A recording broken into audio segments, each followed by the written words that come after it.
Udah nyala ya?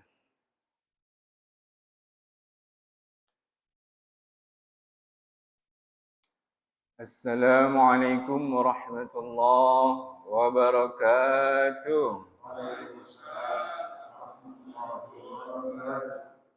Bismillahirrahmanirrahim. Alhamdulillahil fattahil alim. Al-wahhabil karim. Al-aliyyil azim. Wassalatu wassalamu ala sayyidina Muhammadin ar-ra'ufir rahim. Wa ala alihi wa sahbihi wa man tabi'ahum fi siratul mustaqim. Amma ba'du. فرب اشرح لي صدري ويسر لي أمري واحلل عقدة من لساني يفقه قولي اللهم إلى حضرة النبي المصطفى محمد رسول الله صلى الله عليه وسلم وآله وصحبه وذريته وأمته ونخص خصوصا إلى مشايخنا وأساتذتنا ومعلمينا وخصوصا إلى حضرة المؤلف الشيخ محمد جمال الدين بن محمد سعيد القاسمي وحجة الإسلام الإمام محمد بن محمد الغزالي رحمة الله عليه وإلينا نحن الحاضرين والحاضرات مع أهل كل منا وذرياتنا الفاتحة. أعوذ بالله من الشيطان الرجيم. بسم الله الرحمن الرحيم.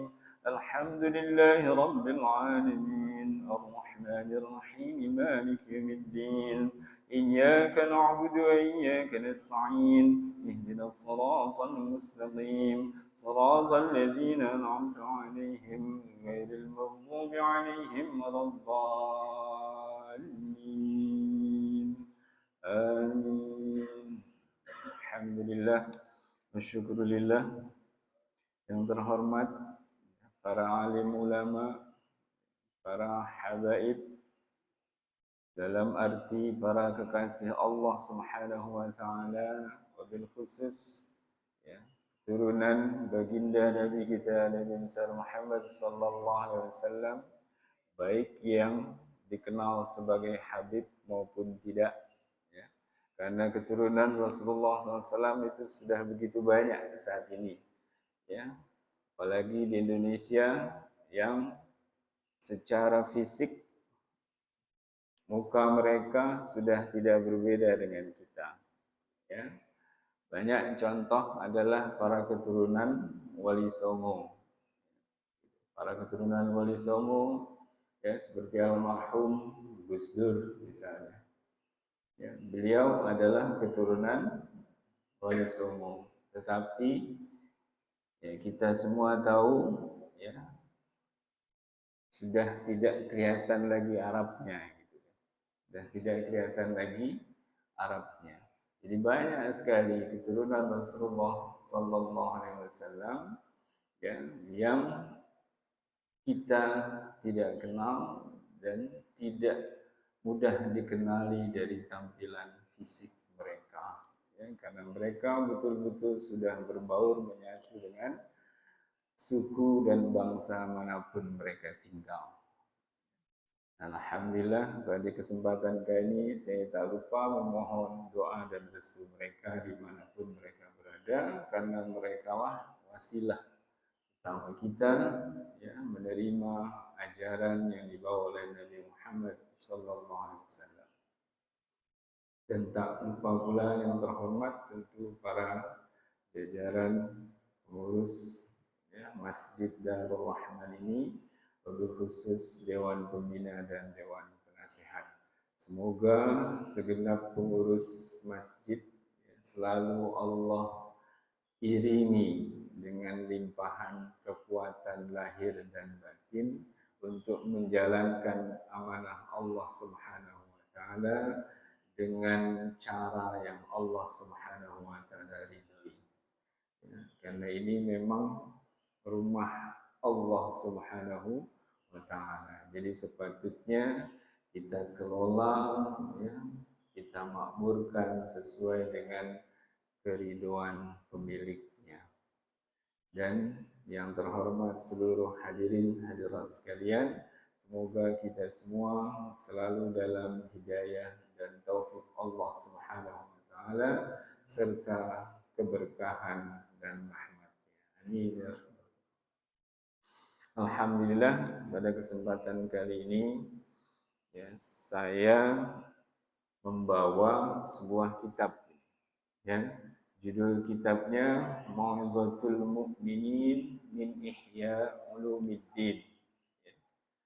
Mau'izatul Mu'minin min Ihya Ulumiddin. Ini adalah sebuah kitab yang ditulis oleh Syekh Muhammad Jamaluddin bin Muhammad Sa'id Al-Qasimi. Tetapi ini adalah ringkasan. Ya. Jadi beliau menulis ringkasan dari kitab induknya, yaitu kitab Ihya Ulumiddin. Nah, kitab Ihya Ulumiddin ini salah satu kitab paling terkenal ya, yang ditulis oleh Imam Al-Ghazali rahmatullah alaih. Nah, banyak sekali komentar para ulama tentang kitab Ihya Ulumiddin ini, banyak sekali. Ya, baik para ulama sezaman maupun para ulama setelah zaman Imam Al-Ghazali rahmatullah alaih, banyak sekali, dan komentar mereka semua adalah komentar positif, pujian ya. Bahkan ya, di antara pujian yang mereka lontarkan tentang kitab Ihya Ulumiddin adalah ya, andai pun seluruh kitab lain itu hilang, musnah, tapi kitab Ihya Ulumiddin ini tetap ada, maka itu cukup. Kenapa? Karena memang Ihya Ulumiddin ini ditulis oleh Imam Al-Ghazali merangkum seluruh ajaran agama Islam. Ya, itu merangkum seluruh ajaran agama Islam walaupun ringkas. Gitu.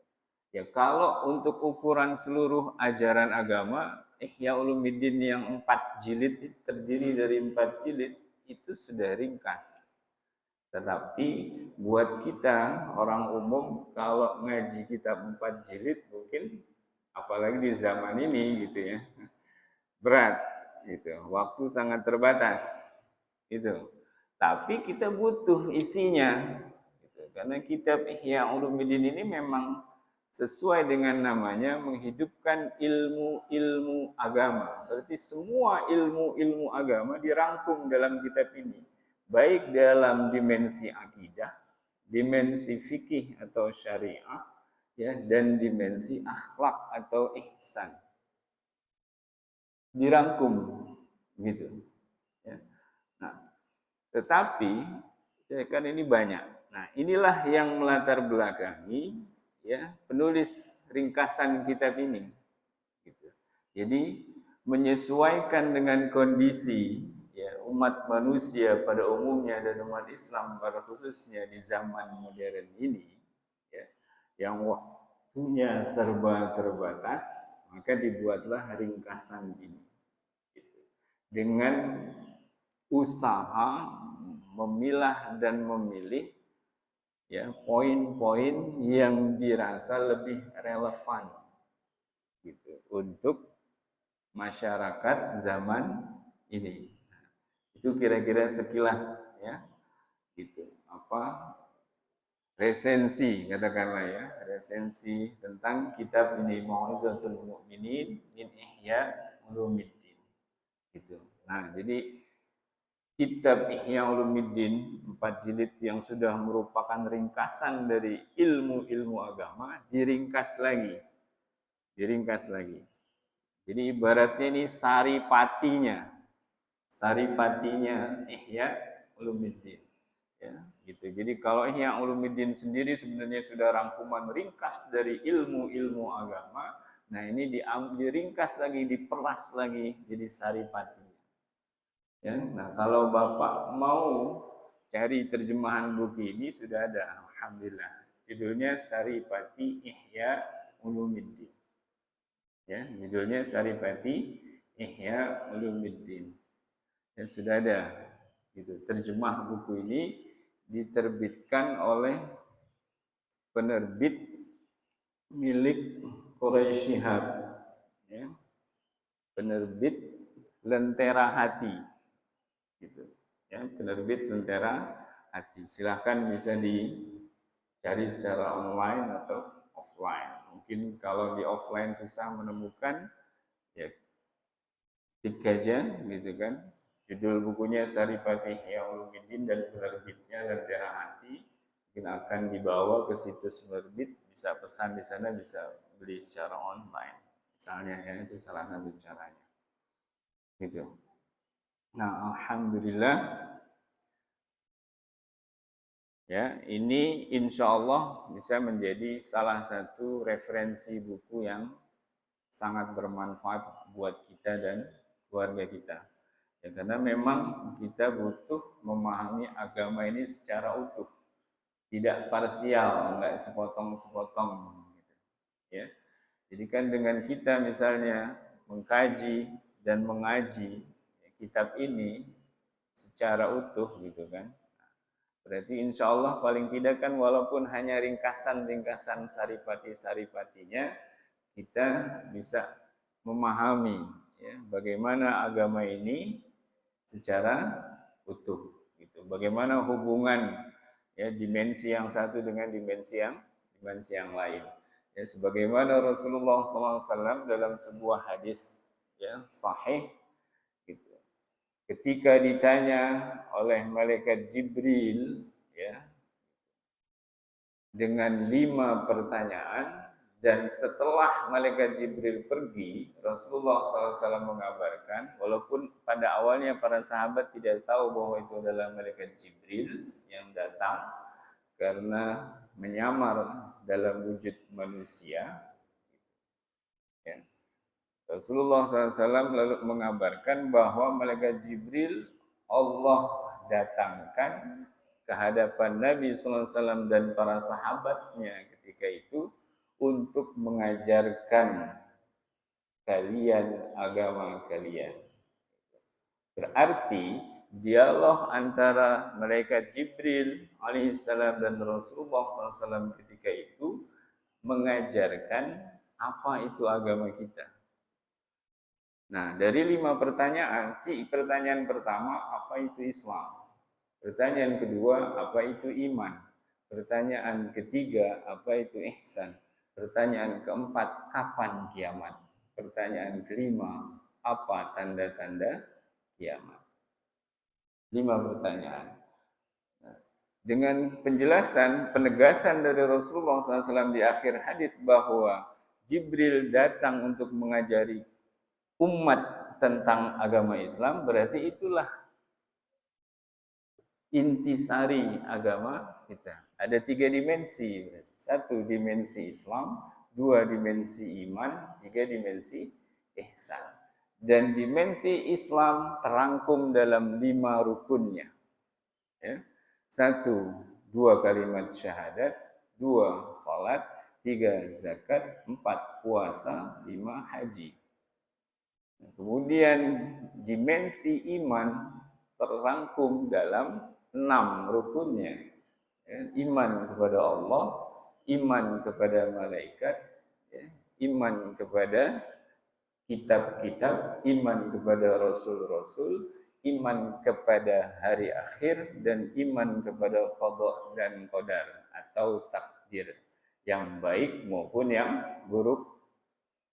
Nah, ini dimensi iman. Dan yang ketiga, dimensi ihsan. Nah, dimensi ihsan hanya terdiri dari 1 rukun. An ta'budallaha ka'annaka tarahu fa in lam takun tarahu fa innahu yaraka. Ihsan adalah engkau menyembah Allah, ya, engkau mengabdi kepada Allah, engkau menghamba kepada Allah seolah-olah engkau melihatnya. Tapi andai pun kamu tidak melihatnya, maka dia senantiasa melihatmu. Jadi minimal untuk siapapun mencapai tingkat ihsan, maka hatinya harus selalu merasa dilihat oleh Allah Subhanahu Itu tingkat ihsan. Jadi tingkat ihsan itu betul-betul orang yang hatinya sudah hidup, ya, minimal dengan rasa atau sikap muraqabah, selalu merasa diawasi oleh Allah. Nah, kalau orang sudah sampai pada level ihsan, dia sudah memasuki agama ini, masuk ke dimensi intinya yaitu ihsan, maka insya Allah jangankan melanggar hukum atau berbuat salah, berbuat yang tidak baik saja dia tidak berani. Kenapa? Karena sadar saya diawasi oleh Allah. Jadi dengan ihsan ini akan lahirlah orang yang benar dan orang yang berakhlak baik. Orang yang perilakunya selalu benar dan akhlaknya selalu baik. Nah, ini ihsan.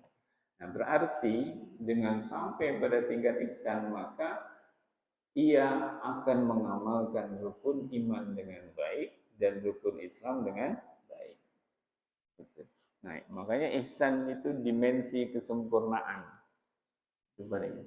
Nah, ini semua, ya, dirangkum dalam kitab ini, gitu. Kalau kita misalnya belajar kitab fikih kebanyakan, itu berarti hanya dibahas dimensi fikihnya saja, syariat, fikih lahiriah.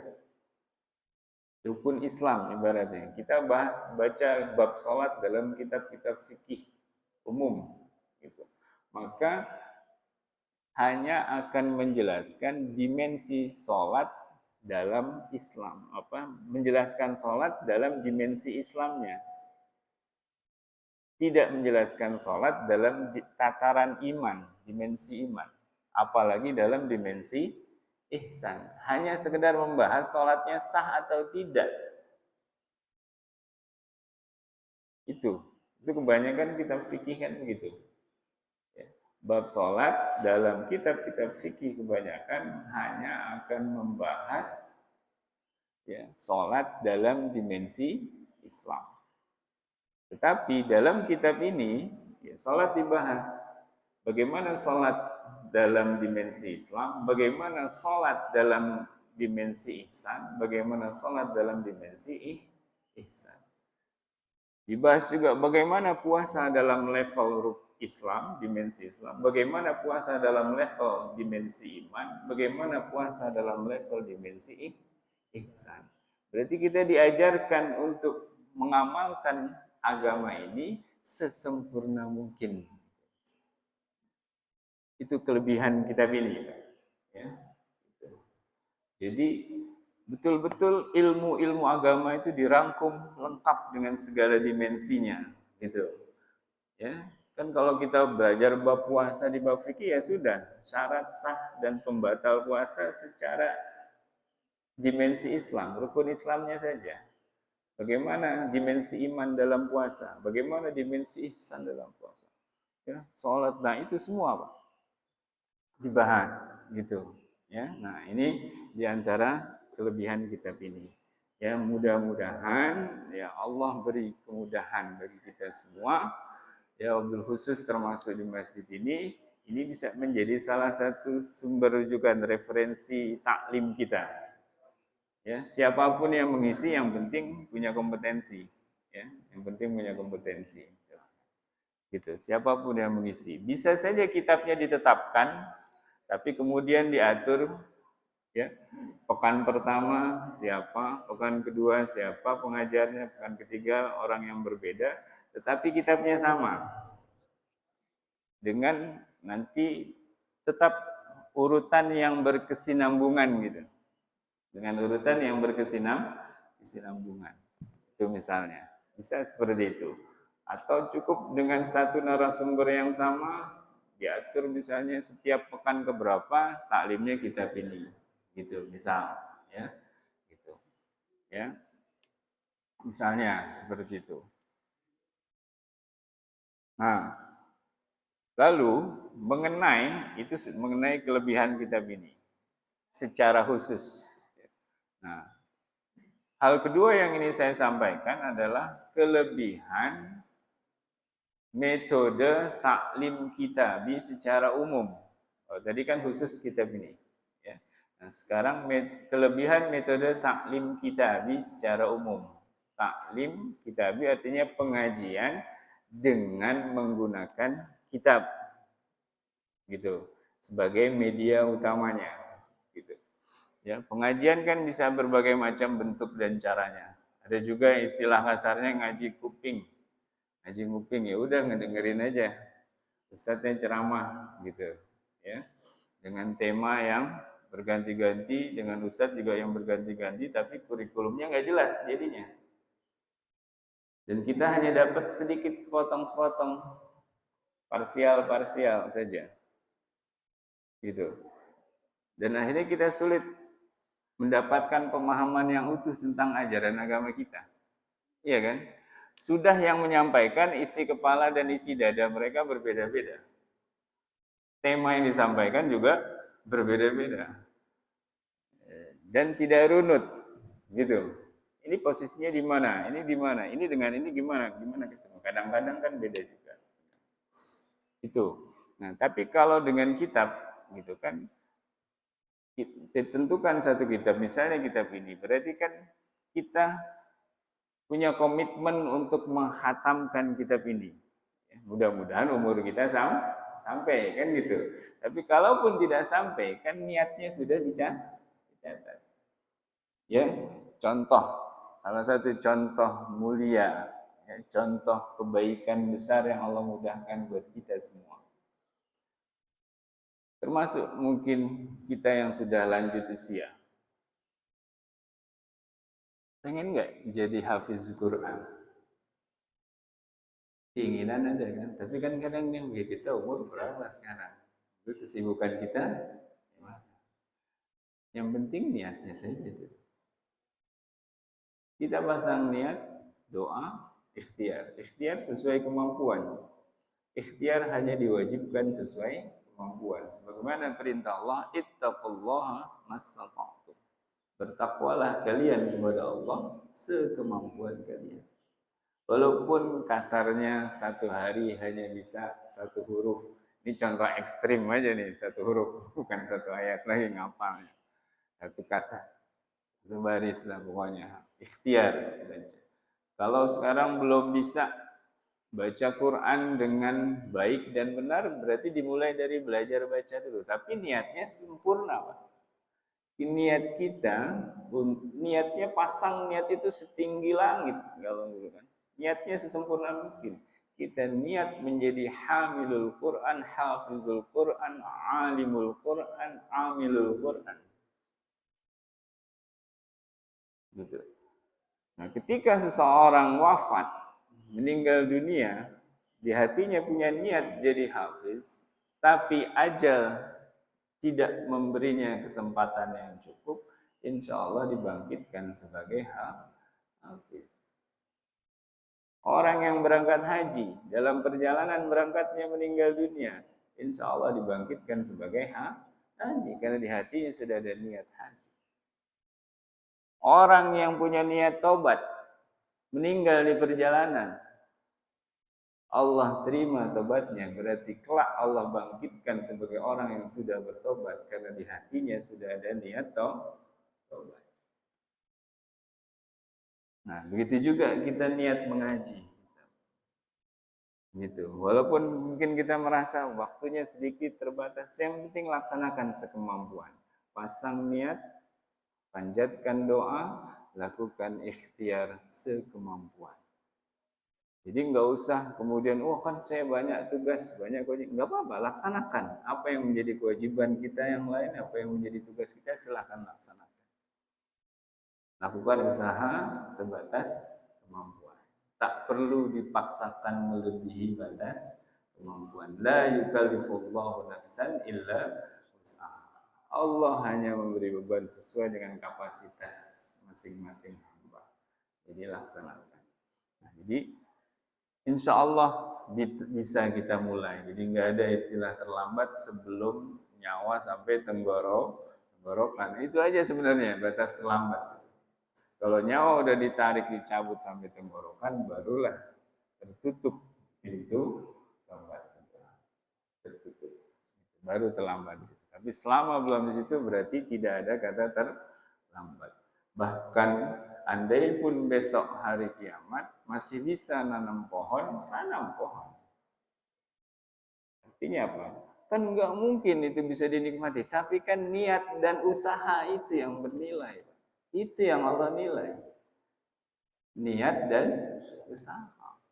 Itu yang penting. Jadi bismillah, tawakkaltu Allah. Ya. Nah, kelebihan taklim kitab secara umum tadi, pertama kurikulumnya jelas, runut. Jadi insya Allah kita akan memahami tema apapun akan utuh. Terserah, misalnya kita ingin memahami tafsir, berarti pilih tentukan satu waktu kitabnya kitab tafsir. Silakan. Kita ingin memahami hadis juga dengan baik, dengan utuh. Ya, berarti tentukan misalnya pekan berikutnya kitab hadis gitu. Ya. Gitu. Kemudian pekan berikutnya misalnya kitab ini gitu yang merangkum semuanya, silahkan gitu. Yang kita apa lagi kita ingin memahami sirah Nabi SAW, tentukan pilih kitab sirah Rasulullah SAW satu misalnya. Banyak Pak. Nah, tapi kan dengan kita mempelajari, kita mengaji dengan kitab, maka pengajian kita, pelajaran kita akan utuh, runut, kurikulumnya baik jelas. Jadi enggak sepotong sana, sepotong sini enggak jelas, gitu. Itu diantara kelebihannya, ya. Dan isyarat-isyarat tentang keutamaan pembelajaran dengan kitab itu dalam Al-Quran juga banyak sebenarnya. Bahkan dalam wahyu pertama yang Allah Subhanahu wa taala turunkan kepada Nabi kita Muhammad sallallahu alaihi wasallam, itu juga sudah ada isyarat bagaimana Allah mengajarkan ilmu kepada manusia melalui kitab. Yang sering diangkatkan hanya kata pertama, Iqra, bacalah, baca. Nah, sekarang yang dibaca apa? Kalau membaca secara hakiki, berarti yang dibaca tulisan. Tulisan yang dikumpulkan dan dihimpun jadi satu, itulah buku alias kitab. Bacalah. Suruh baca, kitabnya belum ada, ya berarti tulis. Makanya kan kalau kita lanjut, Iqra bismi rabbikal ladzi khalaq. Khalaqal insana min 'alaq. Iqra wa rabbukal akram alladzi 'allama bil qalam. Yang mengajarkan ilmu dengan qalam, pena. Dengan tulisan. Berarti ada perintah menulis.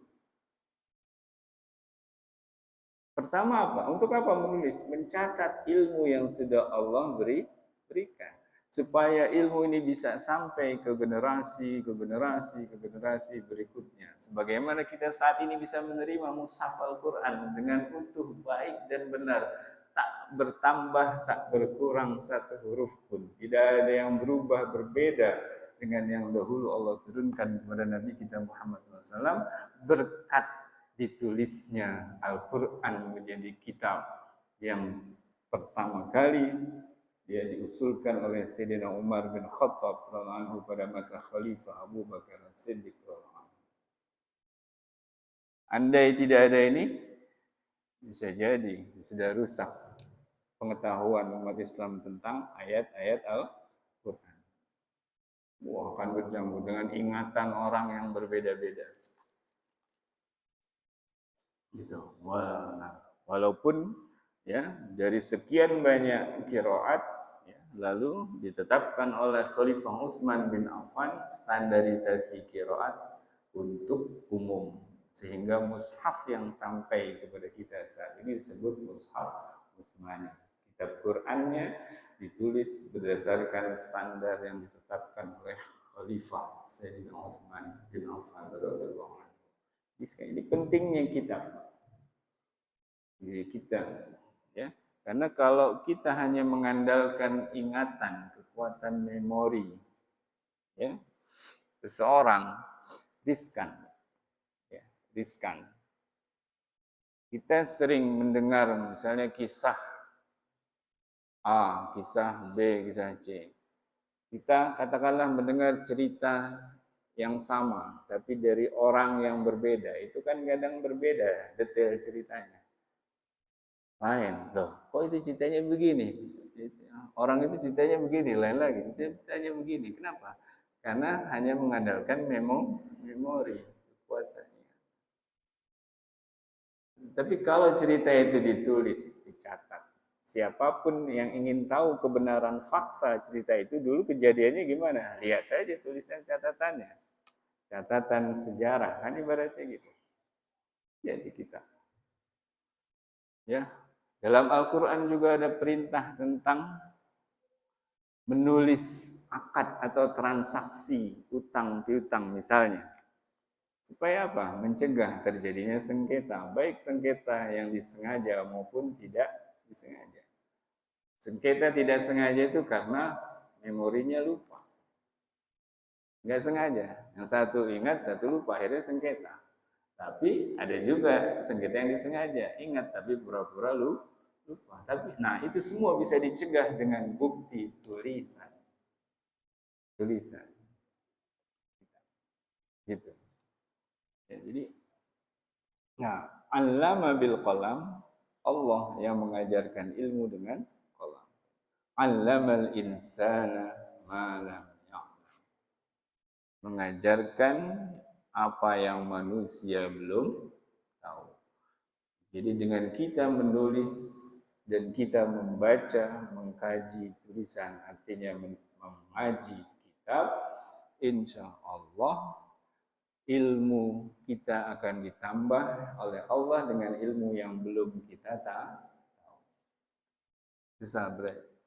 Itu salah satu cara Allah mengajarkan ilmu kepada manusia. Iqra pertama baca, tapi di bawahnya ada 'allama bil qalam. Gitu, Pak. Nah, ini di antara metode pembelajaran yang memang sudah turun-temurun menjadi sunnah. Kalau bahasa Inggrisnya tradition, jadi tradisi. Sunnah dalam sejarah umat Islam. Ini belajar turun-temurun, ya. Dahulu yang pertama kali dikitabkan adalah Al-Quran. Kemudian hadis. Nah, dari sini berkembang terus ya, berbagai disiplin ilmu agama. Nah, itu ditulis supaya apa? Supaya terjaga ilmu ini bisa sampai kepada orang-orang di tempat yang berbeda, bahkan di zaman yang berbeda, dengan sampai secara utuh. Gitu. Karena ditulis lengkap gitu, utuh gitu, kita belajar. Oke. Kira-kira inilah apa pentingnya dan utamanya kelebihannya kita mengaji, mengkaji dengan media kita. Tapi saya ingatkan, ya, karena ilmu yang kita pelajari, ilmu yang kita pahami itu harus ilmu yang sahih. Sebagaimana dalam hadis juga ada hadis sahih, ada tidak. Hadis nggak bisa dikatakan sahih kalau sanadnya terputus. Salah satu syarat utama sebuah hadis bisa ya dianggap hadis sahih kalau sanadnya nyambung. Itu baru satu. Nah, begitu juga ilmu yang sahih. Ilmu yang sahih berarti ilmu yang sanadnya, silsilahnya nyambung sampai Rasulullah SAW. Gitu. Kan tadi kita sudah tahu kelebihan media mencari ilmu, belajar ilmu dengan kitab. Tapi ingat, ilmu yang sahih sanadnya harus nyambung. Berarti pilih kitab yang ditulis oleh para ulama yang sanad mereka sudah diakui oleh jumhur ulama, nyambung sampai para sahabat, sampai ke Rasulullah Sallallahu Alaihi Wasallam. Itu kok. Karena kitab juga banyak macamnya. Kitab juga banyak penulisnya, kitab juga banyak ragamnya, ya. Gitu. Banyak kitab. Ada orang yang gara-gara baca buku jadi teroris. Ada kan? Gitu. Karena salah milih buku, salah baca buku. Gitu. Contoh macam-macam, ya. Nah, berarti tetap perhatikan baik-baik, pilih kitab yang memang sudah diakui, ya, sebagai penulisnya sebagai ulama yang yang sanadnya diakui oleh jumhur ulama, ya, tersambung, ya, sanad keilmuannya tersambung sampai kepada para imam, misalnya para imam 4 mazhab, terus lanjut bersambung sampai kepada para sahabat, ya, sampai kepada Rasulullah SAW. Dan kalau mau dirunut, dirinci sedikit, berarti sebelum sahabat nyambung ke tabi'in. Sebelum tabi'in berarti nyambung ke tabi'in. Terus nyambung ke gurunya guru. Dari generasi ke generasi. Di sanad keilmuannya jelas nyambung. Sejarahnya, jadi kita tahu nih siapa guru-guru. Nah, itu ulama-ulama terkenal seperti itu banyak, ya. Misal Imam Al-Ghazali, ya, gitu.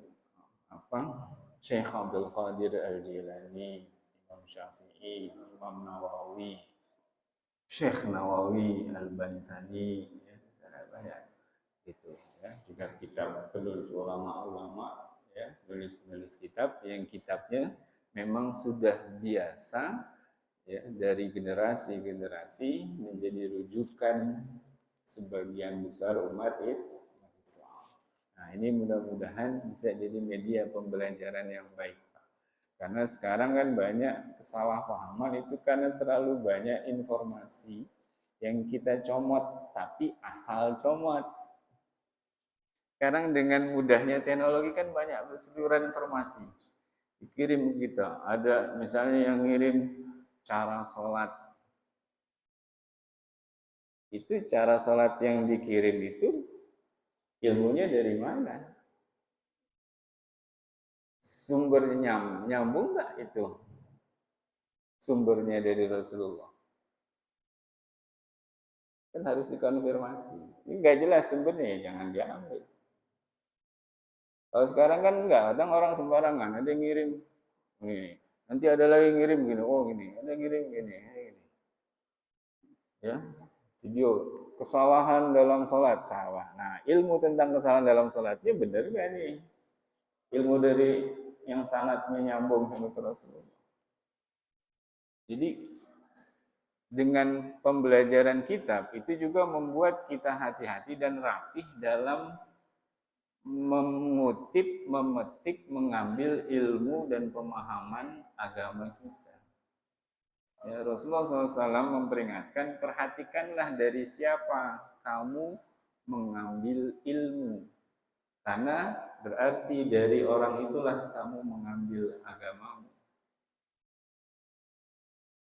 Setiap orang boleh, ya, di zaman ini setiap orang yang boleh mengaku mengikuti Rasulullah SAW. Tapi kan belajarnya nggak langsung dari Rasulullah. Tetap aja akhirnya setiap orang mengikuti guru masing-masing. Ya pilih orang yang baik, benar, ilmunya bersanad sampai ke Rasulullah SAW untuk kita jadikan rujukan kita dalam memahami dan mengamalkan agama. Nah, kira-kira salah satu panduannya itu. Jadi tentukan kitabnya dan alhamdulillah, ya, di dalam konteks keindonesiaan, ya, banyak misalnya pesantren-pesantren yang bisa kita tengok kalau kita pengen tahu kitab apa aja, gitu kan. Ya lihatlah, ya, pesantren Sidogiri misalnya, pesantren Tebu Ireng, ya, banyak sekali, ya, pesantren Langitan misalnya. Ya silakan kalau mau pengen tahu misalnya kitabnya apa aja, nah, silakan tinggal pilih yang kira-kira lebih ringan buat kita di sini kalau memang mau melihat dulu ke sana. Ya, tapi sekarang ada kemudahan teknologi, ya bisa kita browsing pesantren apa, kitabnya apa aja, pesantren ini kitabnya apa aja, pesantren ini kitabnya apa aja. Dan dari kitab ini juga kita bisa mengetahui ini orang kemana aliran ilmunya itu ngalirnya dari mana, ketahuan. Oh ini kitabnya ini, oh kitabnya karangan Muhammad bin Abdul Wahab misalnya. Nah, itu berarti ilmunya ngalirnya dari mana? Dari oh ini kitabnya karya Imam Syafi'i misalnya. Ya, ini kitabnya karya Imam Ar-Romli misalnya. Ya, ini kitabnya karya Imam Abi Syuja' misalnya. Ini kita oh berarti ilmunya mengalir dari Imam Syafi'i. Imam Syafi'i mengalir dari guru-gurunya, salah satunya Imam Malik dan murid Imam Hanafi. Terus mengalir dari sahabat, mengalir dari Rasulullah SAW. Gitu. Nah ini mudah-mudahan pengantar ini bisa bermanfaat bagi kita semua untuk lebih berbenah dalam ikhtiar kita, bahkan ikhtiar wajib. Dalam ikhtiar wajib kita mempelajari, memahami ilmu agama. Talabul ilmi fardhatun 'alal kulli muslim. Jadi ini fardu ain, kewajiban individual setiap muslim. Gitu ya. Supaya kita lebih baik dalam melaksanakan kefarduan ini, maka inilah salah satu metode yang memang sudah diterapkan dari generasi ke generasi ya, sejak awal umat Rasulullah sallallahu alaihi wasallam, dan dengan cara inilah ilmu akan lebih terjaga. Karena jelas ini juga. Ya kan? Gitu. Bukan semata-mata mengandalkan rasio, apalagi memori yang tidak begitu kuat. Ya. Wallahu a'lam bishawab. Silakan kalau ada yang ingin menambahkan.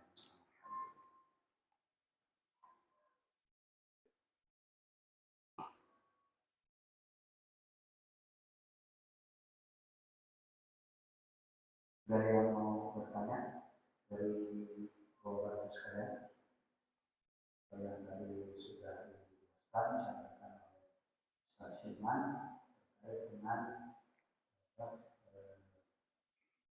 belajar menggunakan kitab. Dari itu disampaikan, mungkin ada dari selain sebagai pengganti, ya silakan aja dari kolaborasi dengan beliau, nanti beliau bisa dijelaskan. Beliau memang rujukannya sudah jelas. Sementara di kita kan ada juga yang menggunakan teknologi di Ustaz ini itu dari Israel, Muhammad Abdul, karena beliau kalau menggunakan hadis ya ada satu dua beda lagi kita. Tapi intinya kalau dengan kita itu jelas, yang sangat jelas, silsilah sampai dengannya ke Rasulullah. Jangan terputus seperti beliau sampaikan.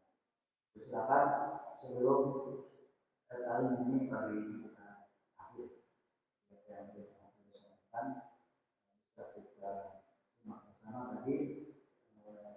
Nanti ada ke depan mungkin metode kita lebih runtut, maksudnya ada step-step yang jelas di pembahasan.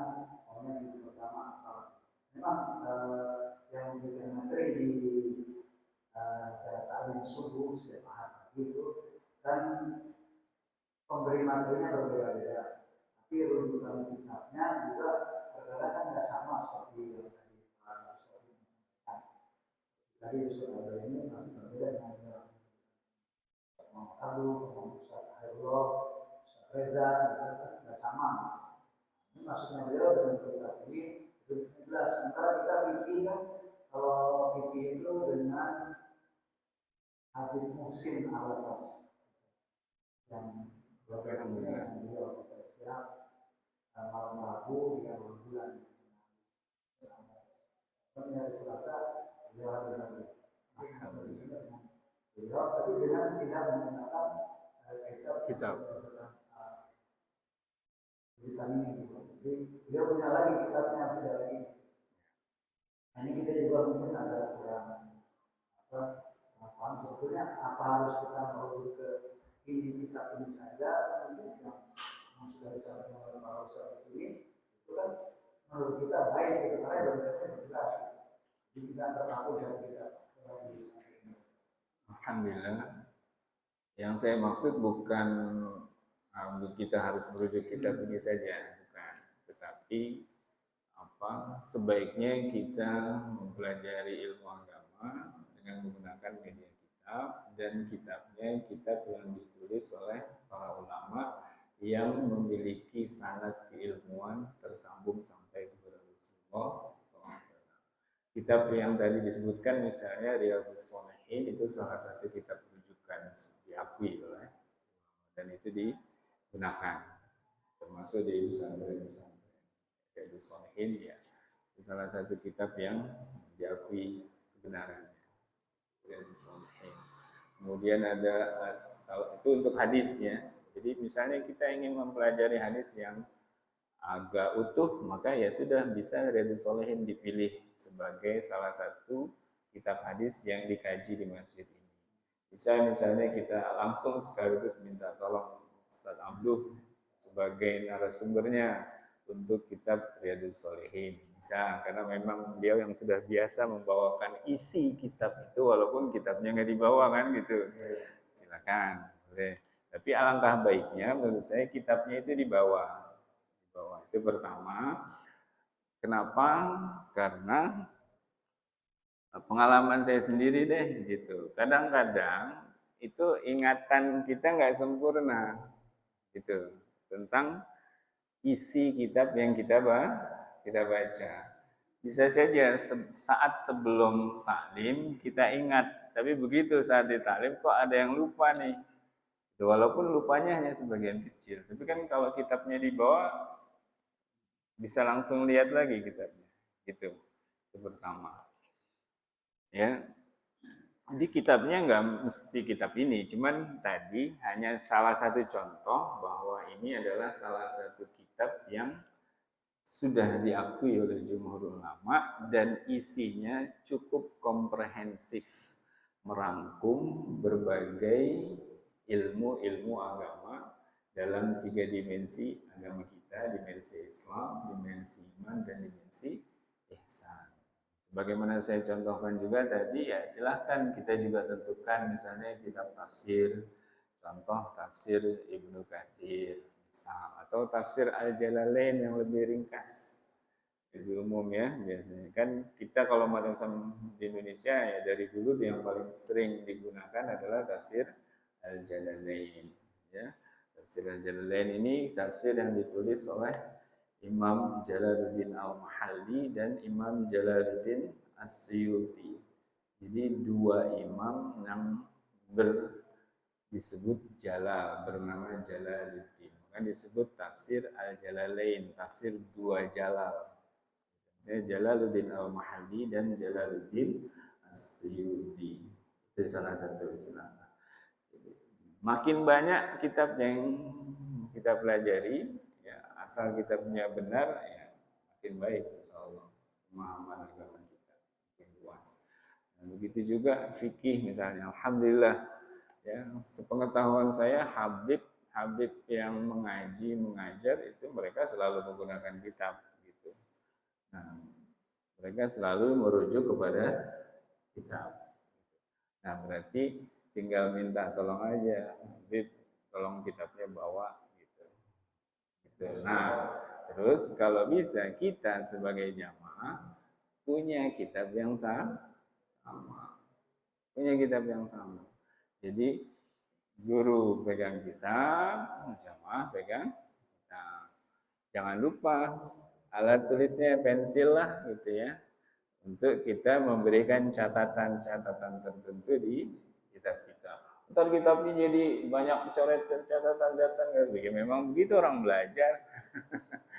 Ya kan? Di sini catatan ini perlu di samping ayatnya, di samping hadisnya, di samping kata tertentu yang artinya asing buat kita tulis, catat, gitu. Jadi pahalanya insya Allah akan lebih banyak, minimal satu kita nambah pahala baca. Ya, ada orang-orang yang sudah hafal Quran, tapi ketika si tidak sedang mengulang hafalan, ya, tidak sedang mengulang hafalan Quran, mereka tetap baca Quran menggunakan kitab atau mushaf. Padahal mereka sudah hafal Quran. Kenapa? Karena berharap pahala yang lebih. Pahala apa? Pahala mata membaca, melihat huruf dan mushaf. Kalau mata kita nggak dipakai baca, berarti kan kita hanya dapat pahala lewat telinga. Kita hanya mendengar. Tapi kalau matanya baca, pahalanya nambah. Kita baca Quran misalnya menggunakan mushaf, padahal kita udah hafal. Ya, itu. Ya, kita baca Yasin misalnya, padahal udah hafal. Gitu. Tapi tetap kita pakai kitab atau mushaf. Ya, baik kitab kecil Yasinat misalnya. Ya. Berarti pahalanya insya Allah lebih banyak karena mata kita juga baca. Nah, itu salah satu kelebihannya. Dengan membaca pahala kita nambah. Jadi kan jamaah yang juga pegang kitabnya kan berarti dia insya Allah pahala matanya dapat. Pahala matanya dapat. Ketika tangannya menulis mencatat, pahala tangannya dapat. Jadi semua jadi saksi. Kan? Jadi saksi. Jadi saya dulu kata mata dipakai buat ngaji baca kitab ini. Saya dipakai buat menulis ilmu agama Allah, mencatat. Jadi nambah pahala. Nah, jadi kira-kira seperti itu.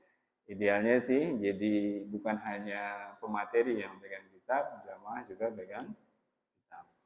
Ya, gitu. Dan dengan kitab juga jamaah nanti di rumah bisa ngulang baca apa yang sudah disampaikan, bahkan bisa jadi oh nanti pekan depan babnya ini sudah baca lebih dulu di rumah. Itu lebih bagus, Pak.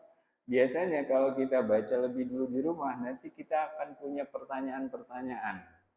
Nah, nanti pas taklim bisa ditanyakan kalau memang belum terjawab, gitu kan? Kita punya pertanyaan apa yang kita belum paham, tulis. Kita udah baca duluan, tapi ada yang belum kita paham. Nah, itu salah satu metode belajar kan gitu. Jadi belajar itu bukan hanya saat pertemuan, tapi mulai dari sebelum ya, dan setelahnya diulang. Ya, Allah a'lam.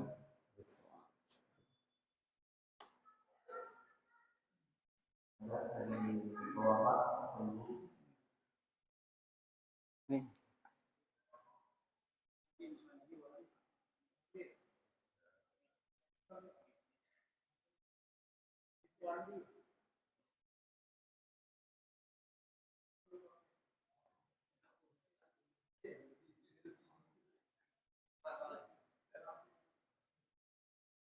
Terima kasih, Pak Ustadz.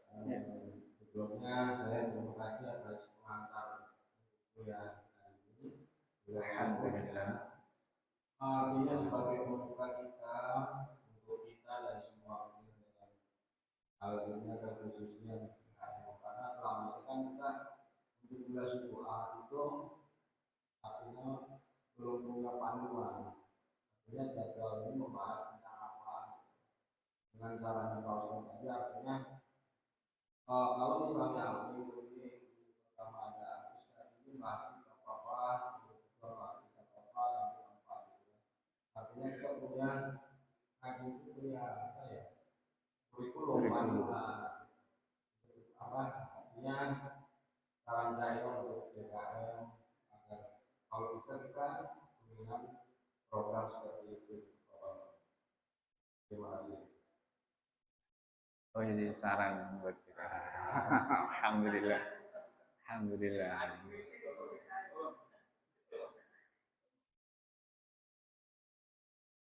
Mudah-mudahan Allah beri kemudahan untuk kita semua. Terima kasih Pak Ustadz. Ya.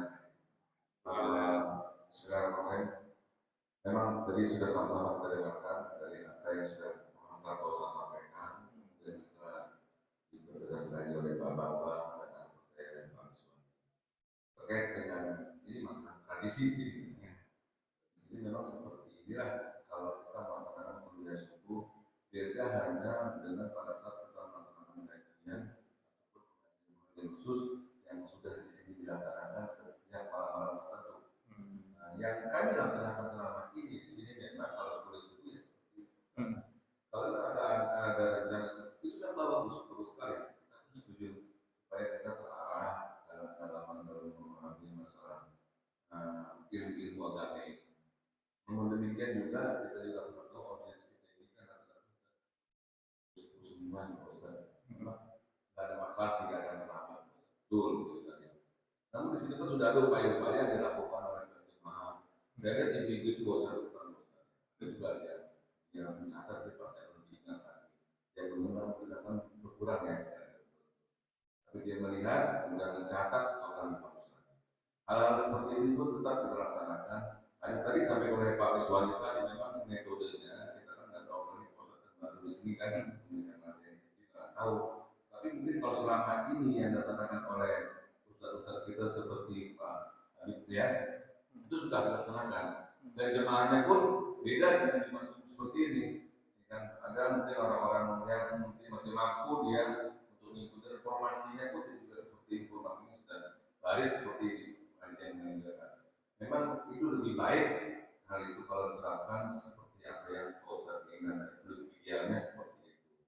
Dan permasalahan mungkin kalau subuh kita umum Ustadz sih itu, dan mungkin yang mungkin saja kalau berangkat dari rumah kalau bawa tas lebih agak sulit gitu. Dia intinya mendengar aja karena mudah-mudahan pendengaran yang diberikan dalam itu akan terlalu mengingatkan. Walaupun sedikit saja kan itu, walaupun sedikit kita berharap seperti itu. Tapi memang idealnya apa yang harus sampaikan seperti itu. Namun demikian kita berharap juga ke depan mungkin ini hal yang baik yang bisa kita catat dan bisa kita laksanakan kalau memang ada kitab-kitab seperti ini karena kita mungkin banyak yang kita siapkan kitab sementara kemampuan daripada jemaah juga pun terbatas kita sebagai pensiunan semua di sini.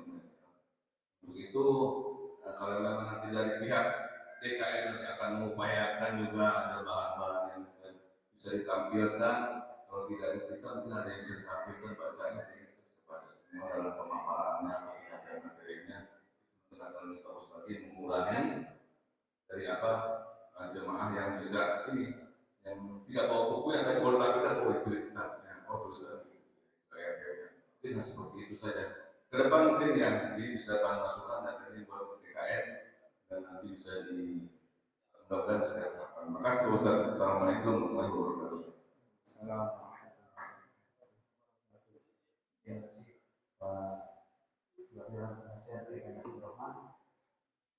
Sekedar menambahkan apa yang disampaikan Pak Direktur Setiawan. Memang kalau metode berada kita yang khusus itu yang sudah mendekati apa, yang belum baik sekali tapi sudah mendekati kesempurnaan itu pada saat kita belajar ini.